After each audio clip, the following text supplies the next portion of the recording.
Welcome in infinite education. आज की जो क्लास है वो है आपके साइकोलॉजी की क्लास है। वो आपके टॉपिक है सेल्फ एम्पावरमेंट। ये आपके वन शॉट में पूरा चैप्टर है वो कंप्लीट किया जाएगा इस वीडियो में। तो अब तक कितने वीडियो हो चुके हैं वन शॉट के साइकोलॉजी के? साइकोलॉजिकल असेसमेंट हुआ है अभी तो, और दूसरा है सेल्फ एम्पावरमेंट का। और जो ये तो हो गए वन शॉट के, और साइकोलॉजिकल इंट्रोडक्शन है वो आपके एक एक क्लास में 3-4 क्लासें हुई है उनकी। ठीक है, तो धीरे धीरे आपके जो पूरा सिलेबस है वो कंप्लीट करवा दिया जाएगा एग्ज़ाम से पहले। ठीक है, इसके बाद में सोशियोलॉजी भी स्टार्ट, सोशियोलॉजी के लेक्चर भी आएंगे थोड़े दिन में। एनाटॉमी फिजियोलॉजी के चल ही रहे हैं। तो और जो नोट्स है, आपको नोट्स डिस्क्रिप्शन में टेलीग्राम का जो ग्रुप है उसकी लिंक दी हुई है, उसमें ज्वाइन हो जाए और उसमें नोट्स प्रोवाइड किए गए हैं। ठीक है, तो हम पढ़ते हैं सेल्फ एम्पावरमेंट। इसमें हम इंट्रोडक्शन पढ़ेंगे, डायमेंशंस ऑफ सेल्फ एम्पावरमेंट। ठीक है, और सेल्फ एम्पावरमेंट को डेवलप कैसे करें, वुमेन एम्पावरमेंट और रोल इन नर्सिंग, मतलब जो एम्पावरमेंट है उसका नर्सिंग में क्या रोल है। ठीक है, तो चलते हैं आगे की तरफ। इंट्रोडक्शन। इंट्रोडक्शन पढ़े तो यहाँ पे लिख रखा है कि empowerment is A buzzword in modern society. यानी कि जो एम्पावरमेंट शब्द है वो आजकल मॉडर्न सोसाइटी में एक चर्चा का विषय बन गया है, चर्चा का शब्द बन गया है। Empowerment helps any individual to cope with challenges of life which include the job और प्रोफेशनल चैलेंजेस आल्सो। अब भाई हम एम्पावरमेंट पढ़ रहे हैं तो एम्पावरमेंट करता क्या है? ठीक है, पहले आता है कि एम्पावरमेंट की इतनी चर्चा हो रही है। ठीक है, मॉडर्न सोसाइटी में इतना चर्चा का विषय या चर्चा का शब्द बन गया है एम्पावरमेंट। एम्पावरमेंट हम हमारे लिए क्यों आवश्यक है, और एम्पावरमेंट से हमें क्या लाभ होता है, एम्पावरमेंट हमें क्या हेल्प करता है।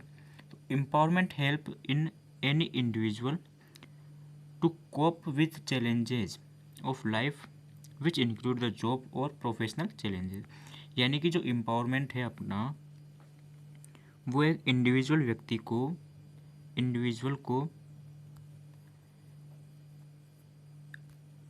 को जो लाइफ में जो जो चैलेंजेस आते हैं, ठीक है, मतलब एक इंडिविजुअल व्यक्ति है, उसके लाइफ में जो जो चैलेंजेस आए हैं उनको सामना करने, यानी कि कोप करने या उनके साथ सामना करने के लिए हेल्प करता है। जिसमें क्या क्या शामिल है? जिसमें जॉब और प्रोफेशनल चैलेंज भी शामिल है। ये मानो जैसे अपनी लाइफ है, उसमें कोई चैलेंज आया तो हम उसका सामना कर सके, कोई चैलेंज आया उसका सामना कर सके, इसीलिए इसमें हेल्प करता है एम्पावरमेंट। ठीक है, आगे चलें। जो एम्पावरमेंट है, empowerment making a person more powerful than he is at a present और making them to utilise his potential to become fully functioning person is known as self empowerment. यानी कि जो सेल्फ एम्पावरमेंट है वो एक person को, एक व्यक्ति को और अधिक पावरफुल बनाता है। जैसे कि वो आज है, he is at a present time, जितना वो आज पावरफुल है, ठीक है, उस व्यक्ति को वह एम्पावरमेंट और अधिक पावरफुल बना देता है फ्यूचर में। ठीक है, जितना वो प्रेजेंट में है वो उसको फ्यूचर में और अधिक पावरफुल बना देता है। प्रेजेंट और making them to utilise his potential to become fully functioning person is known as self empowerment. और जो ये सेल्फ एम्पावरमेंट है ये यूटिलाइज यानी कि यूज़ लेता है, कैसे बनाता है भाई ये उसकी पोटेंशियल को यूज़ लेता है और फुल्ली फंक्शनिंग पर्सन, उस व्यक्ति को फुल्ली फंक्शनिंग पर्सन बना देता है। ठीक है ना। when a person realize his strength and weakness he will be become a new person and progress in life। जैसे मानो हमें पता चल जाएगा कि हमें हमारी क्या क्या कमियां हैं और हमें क्या क्या स्ट्रेंथ है हमारी, तो हम उसको जो कमियां हैं उसको सुधारेंगे, है ना। जो हमें कमियां हैं उसको सुधारेंगे और हम लाइफ में प्रोग्रेस करेंगे और एक अच्छे और नए पर्सन बन जाएंगे। तो ये लाइन बोल रही है कि when a person realise his strength, जब उसको व्यक्ति को अपने स्ट्रेंथ के बारे में पता चलता है और उसको वीकनेस के बारे में पता चलता है, तो he will become a new person and progress in life. तो वो एक नए व्यक्ति बन जाता है और अपनी लाइफ में प्रोग्रेस करता है। ठीक है। The general meaning of self empowerment is a person taking control his own life, setting his goal, depending upon his ability and making positive choice to success या succeed in his endeavor। अब यहाँ पे endeavor आया है ना, ये endeavor, तो इस endeavor को ट्राई भी बोल सकते हैं क्या, ट्राई। ठीक है। endeavor मतलब ट्राई भी होता है। तो ये लाइन क्या कह रही है आपके, the general meaning of self empowerment, जो सेल्फ एम्पावरमेंट है उसकी जो जनरल मीनिंग होती है, the general meaning of self empowerment is a person, यहाँ से start, a person taking control his own life.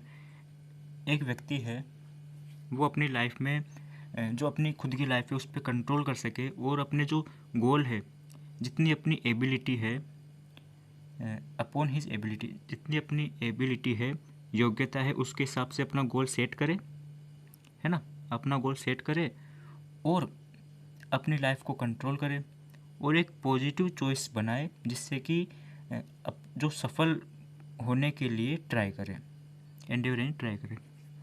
भाई ऐसे बोल रहा है ये कि एक व्यक्ति है,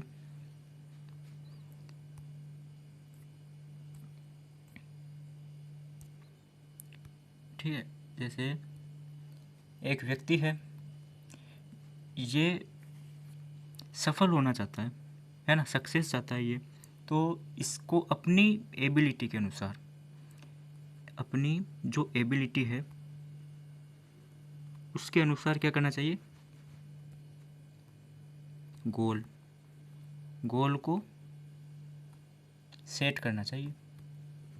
अपनी एबिलिटी के अनुसार ये गोल सेट करे, है ना, अपनी एबिलिटी के अनुसार ये गोल को सेट करे और अपनी लाइफ पर कंट्रोल करे, अपनी जो लाइफ है उस पर क्या करे, कंट्रोल करे, है ना, और एक पॉजिटिव सोच बनाए और क्या करे, एक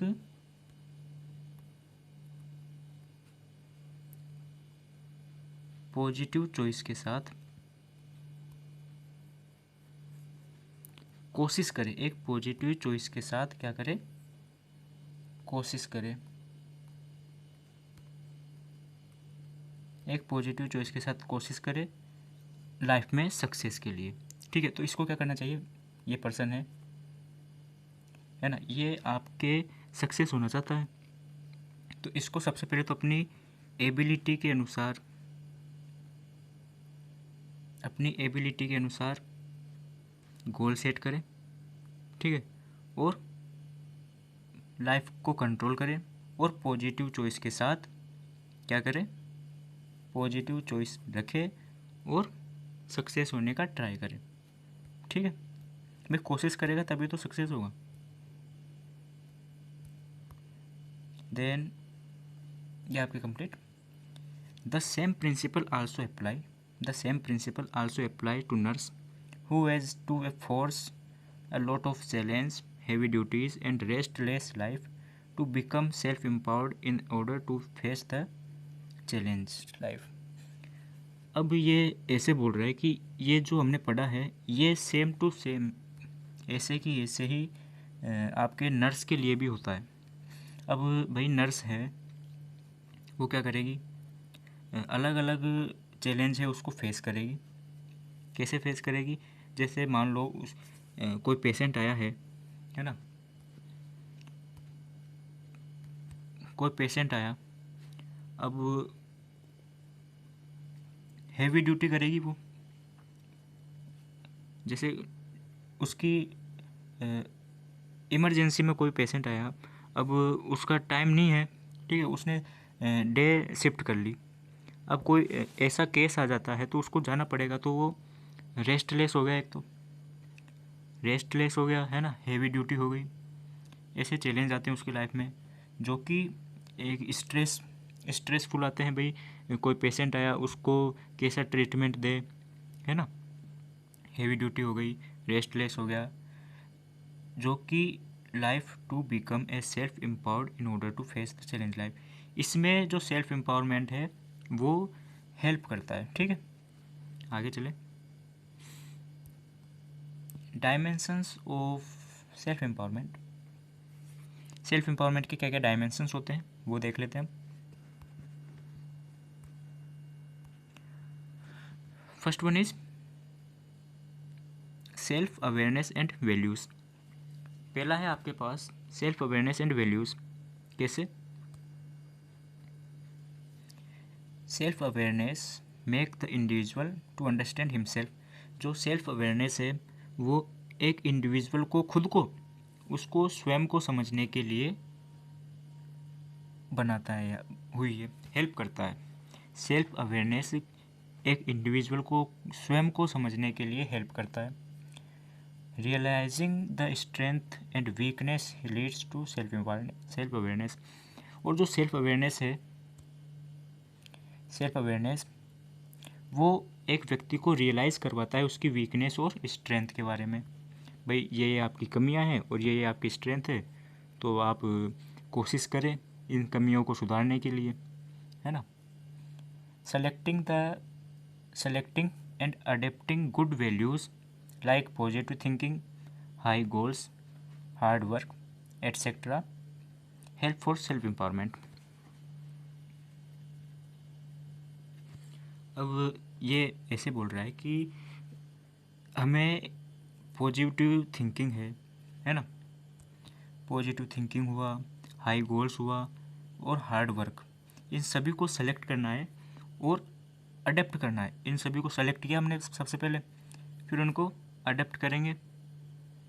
और इसमें हमें कौन हेल्प करता है, उसमें हमें सेल्फ एम्पावरमेंट हेल्प करता है. भाई हाई गोल अचीव करने के लिए हमें उसको पहले सेलेक्ट करना पड़ेगा, है ना. उसके लिए जो पॉजिटिव थिंकिंग है उसको अडॉप्ट करना पड़ेगा. उसमें हमें कौन हेल्प करता है, सेल्फ एम्पावरमेंट हेल्प करता है. ठीक, आगे चले. दूसरा है आपके पास कॉम्पिटेंस. अब सर कॉम्पिटेंस क्या होता है वो भी पढ़ेंगे हम. Empowerment is closely associated with competence. जो एम्पावरमेंट है वो कॉम्पिटेंस से क्लोजली एसोसिएटेड होता है. Developing competitive attitude will help for higher level achievement. भाई हमें सबसे पहले एटीट्यूड डेवलप करना पड़ेगा. हमें जैसे हायर लेवल अचीवमेंट चाहिए, हमें उच्च लक्ष्य की प्राप्ति चाहिए, है ना. तो हमें उस तक जाने के लिए, हमें इस तक पहुंचने के लिए एक एटीट्यूड, एक कॉम्पिटिटिव एटीट्यूड डेवलप करना पड़ेगा, जिससे कि हम हायर लेवल अचीवमेंट तक जा सके. ठीक है. Victory is impossible without competence. ये भी सही है. जो विक्ट्री है यानी कि विजय या जीत, वो हम इम्पॉसिबल है विदाउट कॉम्पिटेंस. कॉम्पिटेंस के बिना वो इम्पॉसिबल है. ठीक है, आगे चलें.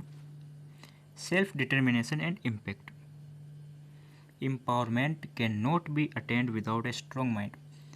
अब हमें कोई दृढ़ निश्चय नहीं कर रखा है ना, तो हम कुछ कर ही नहीं सकते। जैसे मान लो आप पढ़ाई कर रहे हो, है ना, तो आपको सबसे पहले उसको सेल्फ डिटर्मिनेशन करना पड़ेगा कि हमें पढ़ना ही है, इतने टाइम तक हमें पढ़ना ही है, उस टाइम पे हमें कुछ नहीं करना है। तो वो क्या हो गया, एक माइंड में सेट कर लिया आपने, स्ट्रॉन्ग माइंड कर लिया, है ना, दृढ़ निश्चय कर लिया। Timid person will phobias with phobias of different type will cannot accepted challenge। Timid person यानी होता है डरपोक व्यक्ति, ठीक है, जिसको किसी बात का क्या हो, डर। तो टिमिड पर्सन यानी कि डरपोक व्यक्ति विद फोबियस यानी कि अपने डर के साथ, विद फोबियस जो एक डरपोक व्यक्ति होता है वो अपने डर के साथ अलग अलग टाइप के जो चैलेंजेस होते हैं उन्हें एक्सेप्ट नहीं कर पाता, ठीक है। Self determination make the person to attempt to reach goals, attain success and higher level in life. जो सेल्फ डिटर्मिनेशन है वो एक व्यक्ति को उसके गोल तक पहुंचाने के लिए और सक्सेस तक पहुंचाने के लिए और हायर लेवल इन लाइफ यानी कि लाइफ में जो हायर लेवल अचीवमेंट करने के लिए और गोल तक पहुंचाने के लिए क्या करता है, हेल्प करता है। The impact of self determination always will be leading to move ahead in life and welcoming the challenge.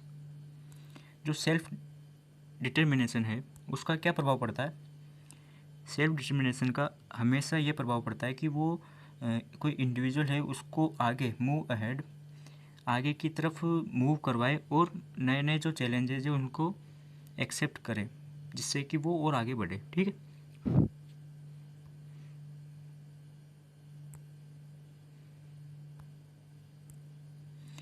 These dimensions are totally based on belief. ये हमने जो डायमेंशंस पढ़े हैं कौन कौन से, पहला पढ़ा हमने सेल्फ अवेयरनेस, फिर कॉम्पिटेंस, फिर सेल्फ डिटर्मिनेशन। तो ये तीनों है वो किस पर बेस्ड है, ये है बिलीफ पर based. These dimensions further lead the person to diverse experiences in life which make the individual become more and more stronger and powerful. जो डायमेंशंस है ये एक व्यक्ति को अधिक से अधिक स्ट्रोंगर बनाते हैं, एक इंडिविजुअल व्यक्ति को मोर and more stronger and powerful बनाते हैं, ठीक है। और एक इस पर बेस्ड है, एक बिलीफ पर टोटली बेस्ड, ठीक है। नेक्स्ट टॉपिक आता है अपने पास सेल्फ एम्पावरमेंट डेवलपमेंट। अब भाई जो अपना सेल्फ एम्पावरमेंट है इसको डेवलप कैसे करें, ठीक है। Self empowerment is a process, ठीक है भाई, ये एक प्रोसेस है। It continues to influence the person endless. जो सेल्फ एम्पावरमेंट है वो एक व्यक्ति को एंडलेस यानी कि जब तक कि वो जिंदा है, ठीक है, तब तक वो क्या करती है, लगातार उसको इन्फ्लुएंस यानी प्रभावित करती है। Self empowerment development is essential for the nurse also because a nurse can accept difficult challenge, hard work and new responsibility only when she feels powerful enough, ठीक है सर। तो ये हमें ऐसे बता रहा है कि जो सेल्फ एम्पावरमेंट डेवलपमेंट है ये एक नर्स के लिए बहुत ही क्या है, एसेंशियल यानी कि आवश्यक है। क्यों आवश्यक है भाई, ये भी तो पढ़ेंगे ना क्यों आवश्यक है। क्योंकि एक जो नर्स होती है, nurse can accept difficult challenge, nurse है वो अलग अलग डिफ़िकल्ट जो चैलेंज है उसको एक्सेप्ट यानी कि स्वीकार करती है, डिफ़िकल्ट चैलेंज को, हार्ड वर्क को और न्यू रिस्पॉन्सिबिलिटी और नई नई जो जिम्मेदारी आती है उनको क्या करती है, एक्सेप्ट करती है। Only when she feel powerful enough, कब करेगी, जब वो एक पावरफुल, खुद को एक पर्याप्त पावरफुल फील यानी कि महसूस करे। अब ये मानो जैसे कि इसी में समझाते हैं हम आपको,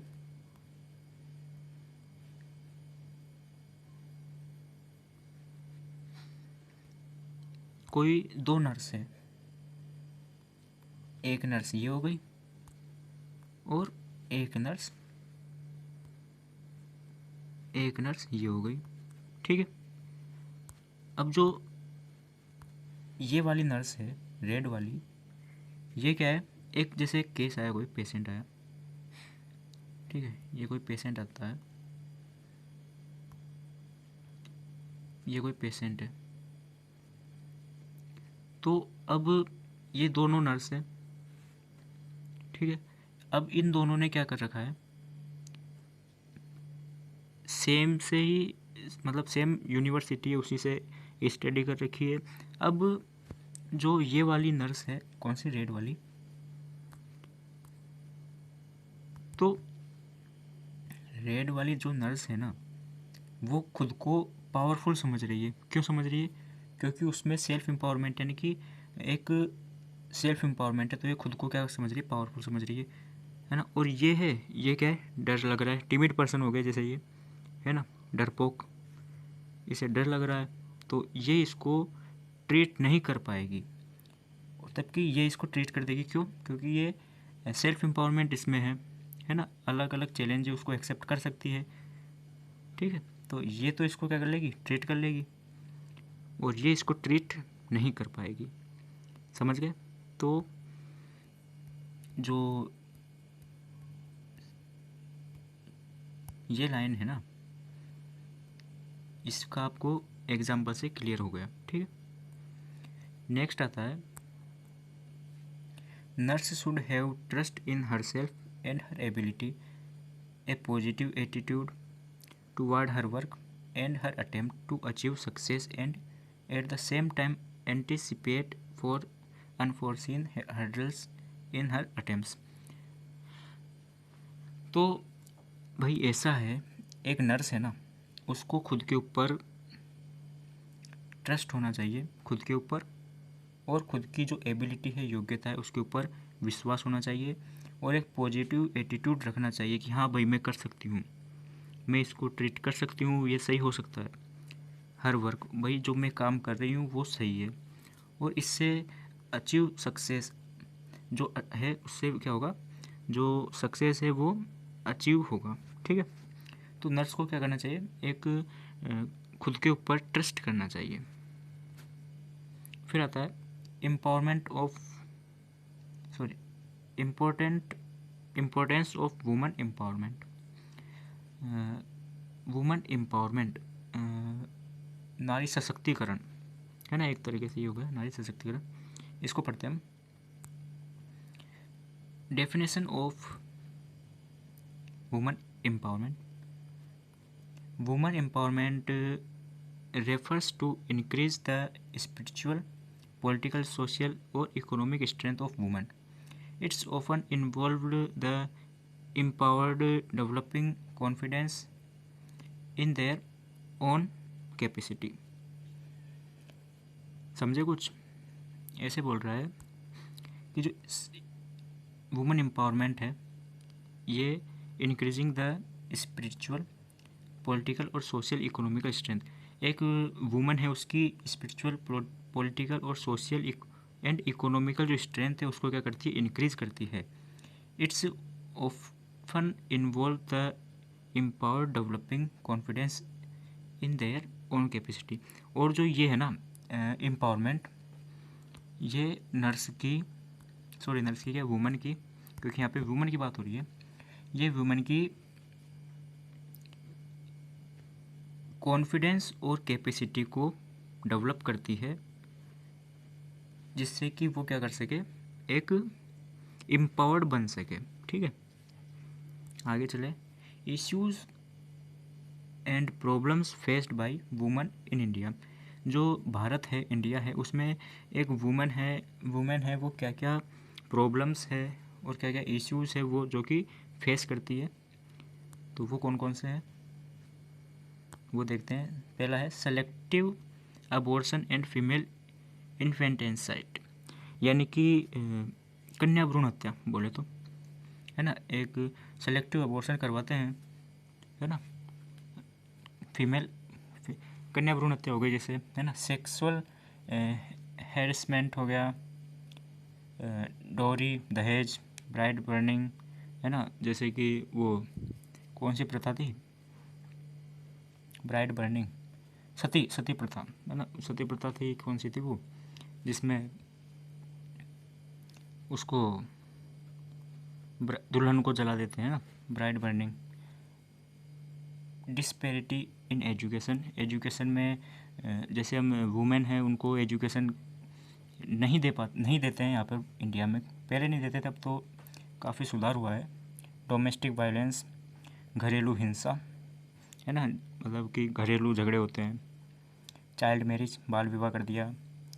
इनएडिक्वेट न्यूट्रिशन, भाई पर्याप्त भोजन नहीं देना, मतलब पर्याप्त पोषण, अपर्याप्त पोषण, ठीक है।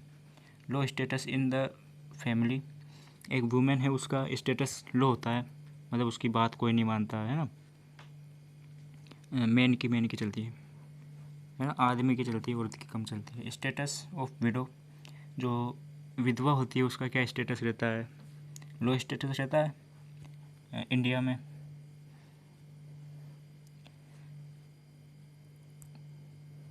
अब जो सेल्फ एम्पावरमेंट, वुमेन एम्पावरमेंट, इसके क्या क्या एडवांटेजेस है, क्या क्या लाभ है, ठीक है, एडवांटेजेस। तो next generation will be empowered because of her, जो वो है ना वुमेन, उसके कारण जो नेक्स्ट जनरेशन है वो भी क्या होगी, एम्पावर्ड होगी। कैसे होगी, अभी पढ़ेंगे आगे। Women if women will be empowered she will not be burn of on anyone, यानी कि जब एक वुमेन है वो एम्पावर्ड हो गई है ना, तो वो किसी पर बोझ नहीं बनेगी। जैसे वो खुद कमाएगी तो किसी से पैसे लेने की ज़रूरत नहीं है ना, खुद अपने हिसाब से फुल्ली कॉन्फिडेंस के साथ काम करेगी। या गया financial burden of man can be shared with her support, भाई जो मैन है उसका हस्बैंड है ना, तो उसके साथ फाइनेंशियल बर्डन है, जो फाइनेंशियल बर्डन यानी बोझ है ना, उसको सपोर्ट करेगी, यानी कि दोनों कमाएंगे साथ साथ। Family can be more strong and because both working hand, जो फैमिली है वो और स्ट्रॉन्ग होगी, क्यों, क्योंकि दोनों कमा रहे हैं, दोनों साइड से फाइनेंशियल आ रहा है ना, इनकम आ रही है दोनों से, तो स्ट्रॉन्ग होगी। और दोनों में एजुकेशन है तो कुछ हो भी नहीं सकता है ना एम्पावर्ड के चक्कर में। When financial problem will be shared then result और कॉन्फ्लिक्ट्स, ठीक है। आगे चलें। Principle of women empowerment, women empowerment के क्या क्या प्रिंसिपल होते हैं। First one is establish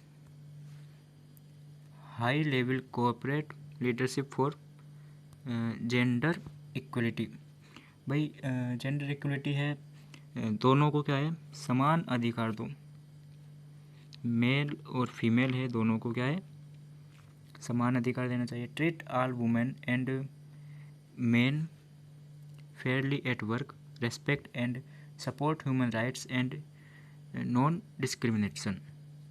treat all women and main Fairlie at work, भाई जो वर्क है जब काम पे जाए, treat all women and main Fairlie at work, respect, सभी जो वुमेन और मेन है उन दोनों को क्या है, समान रेस्पेक्ट देना चाहिए। ये नहीं कि मेन है तो उसकी आप रेस्पेक्ट कर रहे हो है ना, और वुमेन है उसकी रेस्पेक्ट नहीं कर रहे हो, उसे कुछ भी काम करवा रहे हो है ना, तो उसकी रेस्पेक्ट करनी चाहिए। एंड सपोर्ट ह्यूमन राइट्स, और जो ह्यूमन राइट्स है उसके अनुसार उसको सपोर्ट करना चाहिए। Ensure the health, safety and wellbeing of all women and main workers. Promote education, learning and professional development of for women, जो वुमेन है उसका जो एजुकेशन है उसको प्रमोट करना चाहिए।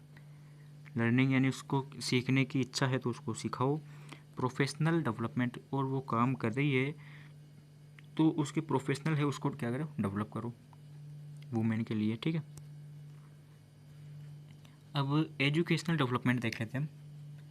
Women need to be educationally developed, एक औरत है उसको एजुकेशनली डेवलप होने की नीड है। It has been seen that, ये देखा जाता है कि women receive less formal education than man at same time. Women's knowledge, ability and coping mechanism often go unrecognised. Education will help them in creating awareness regarding demerits and merits of large and small family size as well as other aspect of health। क्या समझे जी sir? ये ऐसे बोल रहा है, क्या बोल रहा है? ये ऐसे कह रहा है, एक मिनट कहाँ गया, ये आ गया। वुमन यानी कि एक जो वुमन है उसको एजुकेशन डेवलप की बहुत नीड होती है। भाई वुमेन को भी एजुकेशन चाहिए। ये देखा जाता है कि जो वुमेन उसको मेन की तुलना में कम एजुकेशन दिया जाता है, लेस फॉर्मल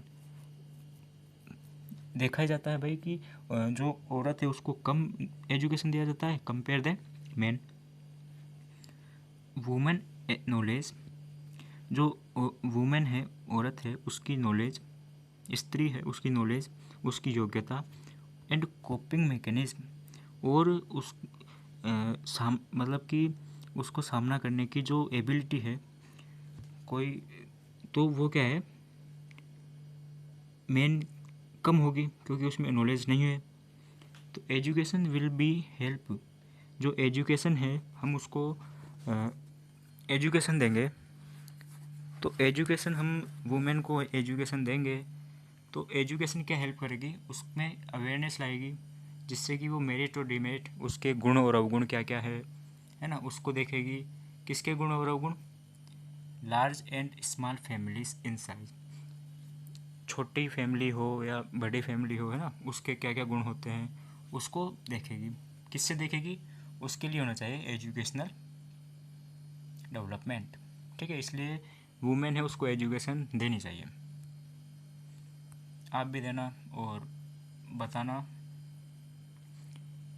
सभी अवेयरनेस फैलाना। ठीक है। प्रमोशन ऑफ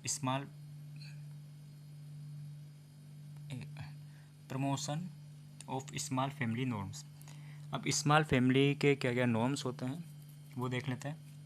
पॉपुलेशन कंट्रोल, ठीक है सर, पॉपुलेशन कंट्रोल होगी। Can be achieved by promoting एक स्मॉल फैमिली नॉर्म्स।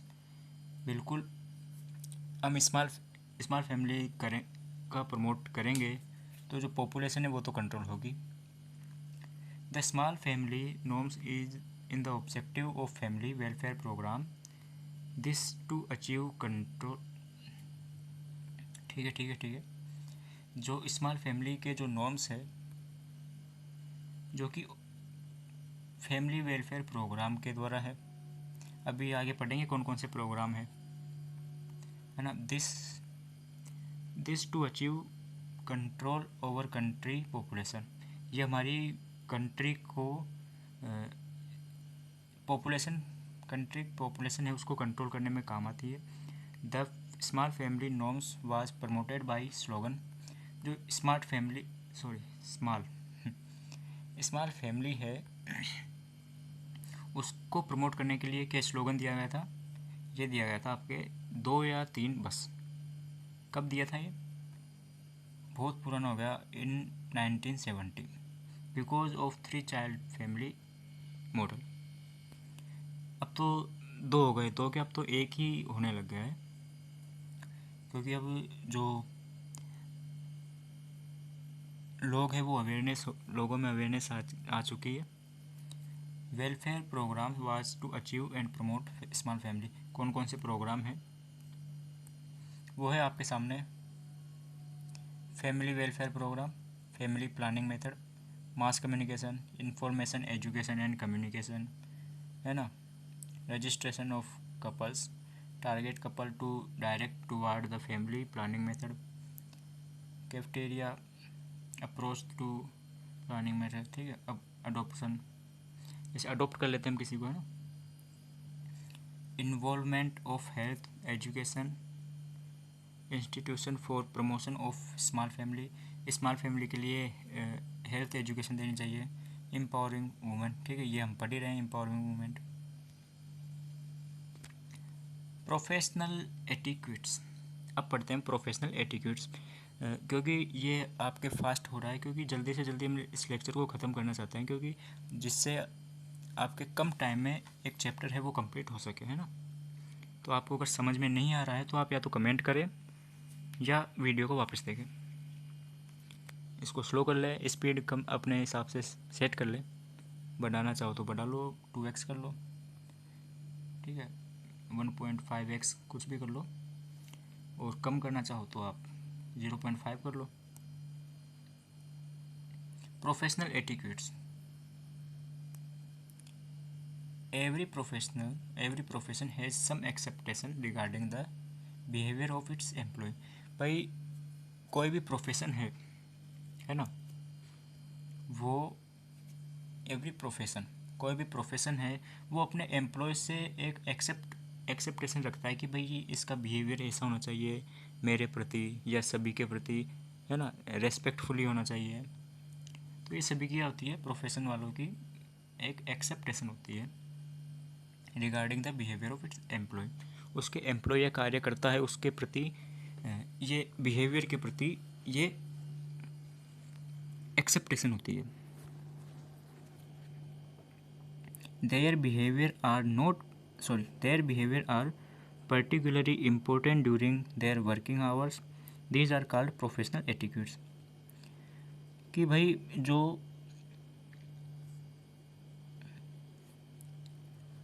उनके बिहेवियर है वो उसके काम करने के टाइम पर, कोई व्यक्ति है, कोई एम्प्लॉय है, वो काम कर रहा है जैसे ना, तो उस काम करने के दौरान जो समय है उसका जो बिहेवियर होता है वो इम्पोर्टेंट होता है।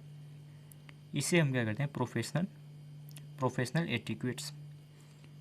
प्रोफेशनल एटिक्यूट्स शायद शिष्टता, है ना, कुछ ऐसा होता है, शिष्टाचार वगैरह ना। Nursing profession is a considered to be a noble profession, बिल्कुल सही है भाई, इसमें कोई गलती नहीं है कि जो नर्सिंग प्रोफेशन है ना वो एक नोबल यानी कि एक आदर्श प्रोफेशन कंसिडर्ड यानी कि माना गया है।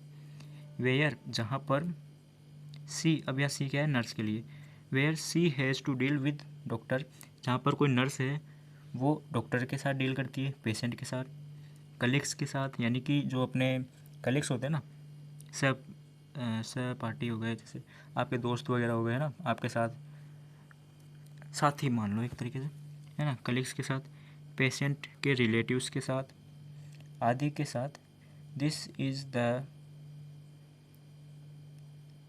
This the nurse should attain good professional qualities such self confidence, dignity and personal quality such as sympathy, friendliness, understanding. क्या समझे इससे? ये ऐसे बोल रहा है कि एक जो नर्सिंग प्रोफेशन है ना, नर्सिंग प्रोफेशन एक नोबल यानी कि आदर्श प्रोफेशन माना गया है या कंसिडर्ड किया गया है, जो कि एक डॉक्टर्स, जो नर्स होती है वो क्या करती है, डॉक्टर्स के साथ, पेशेंट के साथ, कलीग्स और पेशेंट के जो रिलेटिव्स है उनके साथ डील्स करती है। तो अब डील्स कर रही है वो, तो एक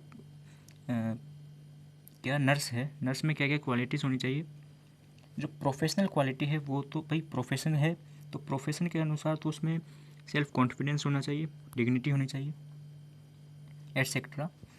और जो पर्सनल क्वालिटी है जैसे कि सिंपैथी हो गया, है ना, फ्रेंडलीनेस हो गया और अंडरस्टैंडिंग हो गया, भाई किसी को, पेशेंट को समझना, है ना, उससे मित्रतापूर्ण व्यवहार करना, है ना, ये उसमें क्या होनी चाहिए, पर्सनल क्वालिटी।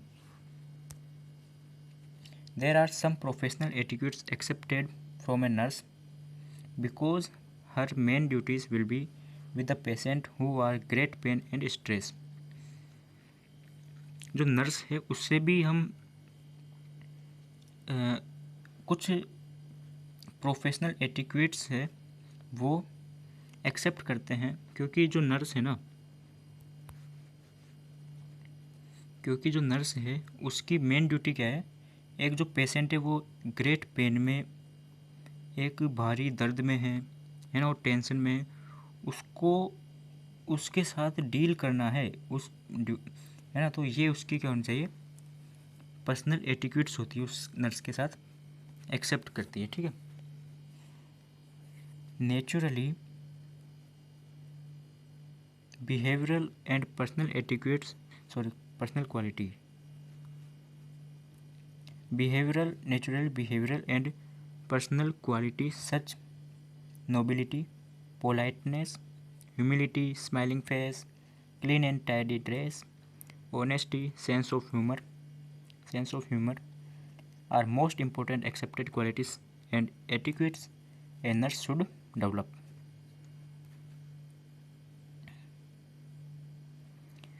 क्या है भाई, ये आया को समझ में, कुछ दिमाग में बैठा या ऐसे ही?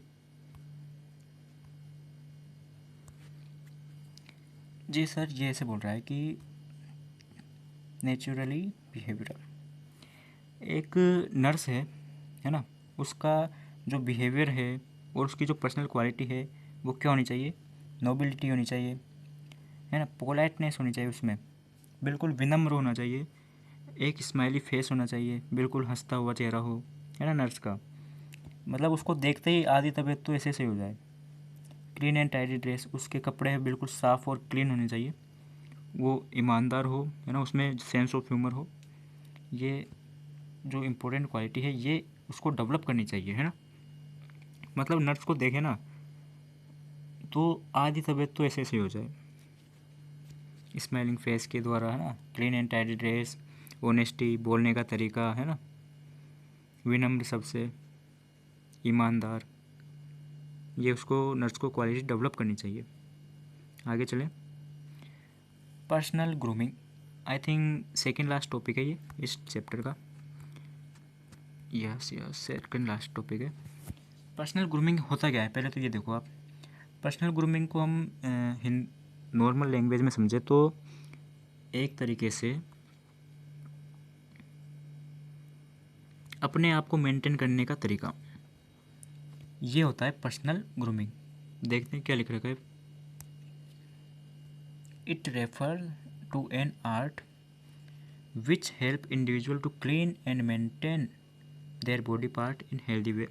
बिल्कुल सही, कि जो क्या पढ़ रहे हैं हम पढ़ रहे हैं पर्सनल ग्रूमिंग, और इससे पहले हमने पढ़ा था प्रोफेशनल एटिक्यूट्स, है ना। Personal grooming, personal grooming it refer किया गया है एन आर्ट, एक कला है जिसमें कि जो ये एक कला है जिसमें जो एक इंडिविजुअल को क्लीन करने में और उसकी बॉडी पार्ट को हेल्दी वे में मेंटेन करने में हेल्प करती है, ठीक है, वही बताया मैंने अभी, खुद को मेंटेन करना, क्लीन करना, है ना। Patient feel comfortable with a nurse wearing clean and tidy dress, white and well brushed teeth and nails. भाई एक पेशेंट है वो कब कंफर्टेबल होगा, जब उसका जो नर्स है, उसकी जो नर्स है वो अच्छे और क्लीन एंड टाइडी ड्रेस पहने, wearing clean and tidy dress, उसके जो टीथ है ना, वो बिल्कुल सफ़ेद और वेल ब्रश्ड होने चाहिए, यानी कि ब्रश होने चाहिए, नाखून है वो कटे होने चाहिए, मतलब एक सिंसियर, है ना, उसको देखे तो हाँ लगे भाई है कुछ। Nobody like to talk someone who is dirty and poor hygiene, कोई भी ये नहीं चाहेगा कि, यह नहीं पसंद करता कि एक गंदे या डर्टी को और जिसकी हाइजीन है वो पुअर हो जाए ना, उससे बात करना भी पसंद नहीं करता कोई। Nurses are expected to maintain personal grooming because personal grooming result is more healthy body, ये भी है भाई। एक वही बात कही मैंने भाई, देखते ही आधी तबीयत तो सही हो जाए ना, वही बताया इसमें भी। Personal grooming not only means looking good but also include everything is that make a nurse more sophisticated and pleasing appearance with a smiling face। जो पर्सनल ग्रूमिंग है ना, उसका मतलब ये नहीं कि नर्स अच्छी दिखे, उसमें एक नर्स के लिए nurse more sophisticates and pleasing appearance with smiling face, यानी कि उसको देख, उसका जो चेहरा है वो स्माइलिंग फेस हो, है ना, और उन्नत, है ना, अधिक सही होना चाहिए, मतलब उसकी जो, मतलब देखते ही वही बात आ गई यार, देखते ही ऐसा लगे कि तबीयत से हो जाए। फिर आता है role of nurse in empowering others. Last topic है, 5 5 मिनट में ख़त्म हो जाएगा ये, आपके 1 घंटे की क्लास होगी, 50 से 55 मिनट के बीच में एक क्लास आपकी हो जाएगी। Role of nurse in empowering others.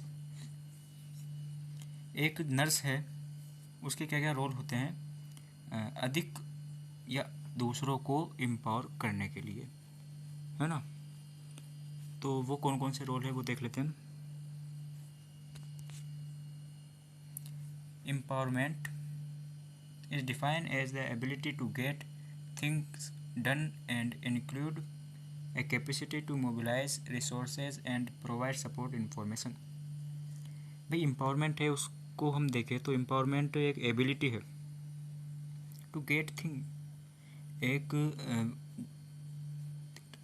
किसी भी कार्य को करने के लिए, या एक एबिलिटी है जिसमें कि include a capacity to mobilise resources and provide support information, यानी कि एक कैपेसिटी है जो कि रिसोर्स है उसको मोबिलाइज करे, है ना, और एक सपोर्ट और इन्फॉर्मेशन प्रोवाइड करवाए। ये क्या है, empowerment. Being empowered means being empowered means that you have the ability to effectively motivate yourself and others positive result।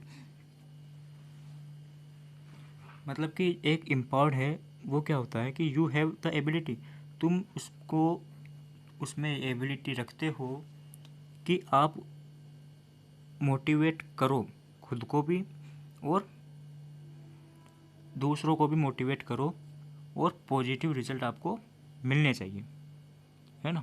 ये होता है आपके एम्पावर्ड। नर्सिंग प्रिंसिपल से दैट, जो नर्सिंग प्रिंसिपल है वो क्या कहते हैं,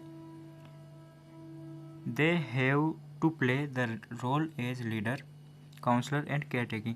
जो नर्सिंग प्रिंसिपल है ना, वो कौन कौन से हैं, एक तो क्या, role as leader, counsellor and care taking. ठीक है, अब रोल लीडर कैसे हो गया, जैसे कि नर्सिंग सुप्रिटेंडेंट होता है ना, वो अलग अलग नर्स की अलग अलग डिपार्टमेंट में ड्यूटी लगाता है ना, एक तरीके से लीडर हो गया वो, है ना। काउंसलर कैसे हुआ, काउंसलर ऐसे हुआ जैसे कि कोई आपसे काउंसलिंग करवाने आया, कोई पूछताछ करने आया कि ये प्रॉब्लम है, इसका क्या करना चाहिए, है ना, तो आप एक तरीके से उसको बता रहे हो, तो काउंसलर हो गए आप। केयर टेकिंग, पेशेंट की केयर करता ही है, इसमें कोई समझाने का है नहीं। द नर्स, अब देख लो, किताबी भाषा देख लेते हैं। The nurse leader speciality overseas the integration of patient care including development of treatment plan, collecting and evaluating treatment results, managing patient and medical team। वही बात, वो अभी मैंने पूरा बताया, वो का वही आ गया, मेडिकल टीम को क्या करे, लीड करे, है ना, वही बात आ गई। एक ट्रीटमेंट उसको इवेल्युएट करे, ये एक लीडर के तौर पर उसके क्या हो गए, काम हो गए। और देख लेते हैं, nurses as leader and counsellor can also lead towards health promotion and disease prevention. वही बात आ गई। वही बताया भी मैंने, एक तरीके से बताया उसको, इसने किताबी ज्ञान में लिख दिया, मैंने समझा दिया, अब इसमें आप लिख दिया इसमें कि जो नर्स एक लीडर है उसके तौर पर और एक काउंसलर के तौर पर क्या करता है, हेल्थ प्रमोशन, आपकी हेल्थ किस प्रकार सही होनी चाहिए है ना उसको, और डिजीज़ प्रिवेंशन है, जो बीमारी है उसको रोकने या कम करने के लिए काउंसलिंग करता है एक काउंसलर के रूप में। यानी कि बताता है भाई ये काम करो तो आपको डिजीज़ है वो नहीं होगी और हेल्थ प्रमोशन होगा। The importance of empowerment in nursing is that nurse will feel less worn out in their work. It will also enhance the care of patient outcomes. जो एम्पावरमेंट के लिए क्या क्या इम्पोर्टेंट होता है कि जो पेशेंट के क्या क्या आउटकम्स आ रहे हैं वो गुड होने चाहिए, यानी कि जो रिजल्ट आ रहे हैं ना वो सही हो, पॉजिटिव हो, है ना। In this way the nurse can play a crucial and significant role in empowerment others, कि जो नर्स है वो एक क्रूशियल और सिग्निफिकेंट रोल यानी कि इम्पोर्टेंट रोल निभाता है किसमें, अदर्स को एम्पावरिंग करने के लिए। ठीक है, थैंक यू। तो आज हमने क्या क्या पढ़ा, सॉरी, स्वागत हो गया आपका। सेल्फ एम्पावरमेंट पढ़ा, फिर हम आगे चले, यही अपने कंटेंट है, इंट्रोडक्शन कंप्लीट कर लिया, एक बज वर्ड हो गया है ना। क्या करता है एम्पावरमेंट, हेल्प करता है अलग अलग चैलेंज को सामना करने के लिए, ये डेफिनेशन कर ली हमने, ये क्या है डेफिनेशन, ये पढ़ लिया हमने। प्रोग्रेस करने के लिए हमें रियलाइज़ कराता है आपकी कमियां और स्ट्रेंथ के बारे में, ये कोशिश जनरल मीनिंग पढ़ ली है ना। हेवी ड्यूटी होती है नर्स की, रेस्टलेस होती है, विद एग्जांपल पढ़ा है हमने, डायमेंशंस पढ़ ही लिए,